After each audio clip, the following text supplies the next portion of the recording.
வணக்கம், welcome to அம்மா சமையல். நம்ம இன்றைக்கி ரொம்ப சுலபமாக வீட்டிலையே உருளைக்கிழங்கு சிப்ஸ் எப்படி பண்ணுறதுன்னு பார்க்கலாம். நான் இன்றைக்கி மீடியம் சைஸில் இருக்க உருளைக்கிழங்கு 3 எடுத்திருக்கேன். அதில் நல்லா தோல் சீவிக்கலாம். தோல் சீவிட்டு நல்லா சன்னமாக சீவிக்கலாம்.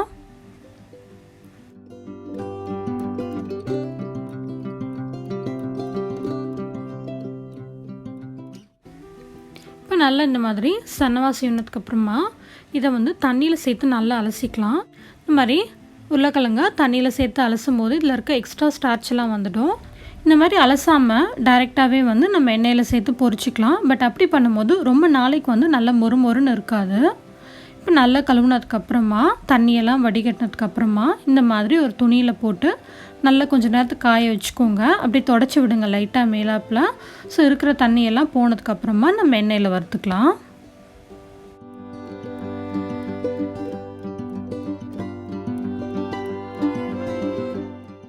இப்போ தண்ணி எதுவும் இல்லாமல் நல்லா உருளைக்கிழங்குலாம் தொடச்சாச்சு. இப்போ இது ஒரு கிண்ணத்தில் மாற்றிட்டு நம்ம கொஞ்சம் கொஞ்சமாக எண்ணெயில் சேர்த்துக்கலாம். எண்ணெய் ரொம்ப சூடு இல்லாமல் பார்த்துக்கோங்க, மிதமான சூடில் வச்சுக்கோங்க. இந்த மாதிரி கொஞ்சம் கொஞ்சமாக சேர்த்துக்கோங்க, நிறைய சேர்த்துடாதீங்க ஒரே சமயத்தில். 2-3 நிமிஷத்துலேயே நல்லா வறுப்பட்டு மொறுமொறுன்னு ஆகிடும். அப்பப்போ நல்லா கலந்து விட்டுட்டே இருங்க. அப்போ தான் சமமாக எல்லா பக்கமும் நல்லா வறுப்படும்.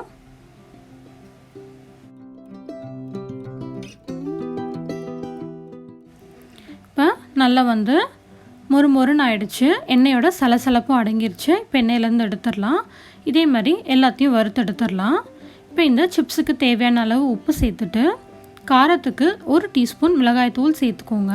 உங்களுக்கு மிளகாய்த்தூள் வேணும்னா வெறும் உப்பும் பெருங்காயத்தூள் மட்டும் சேர்த்துக்கோங்க. 1/2 டீஸ்பூன் பெருங்காயத்தூள் இதை சேர்த்துட்டு நல்லா கலந்துட்டோன்னா அருமையான சிப்ஸ் நீங்களே வீட்டில் ரொம்ப சுலபமாக செஞ்சிடலாம். உங்களுக்கு பெருங்காயத்தூள் வேண்டான்னா கூட நீங்கள் விட்டுடுங்க. வெறும் உப்பு மட்டும் சேர்த்து கலந்துக்கோங்க. சிப்ஸ் பார்க்கவே ரொம்ப நல்லா இருக்குது, நல்ல மொறுமொறுன்னு இருக்குது. நீங்களும் இந்த உருளைக்கிழங்கு சிப்ஸை செஞ்சு பாருங்கள். தேங்க்ஸ் ஃபார் வாட்சிங்.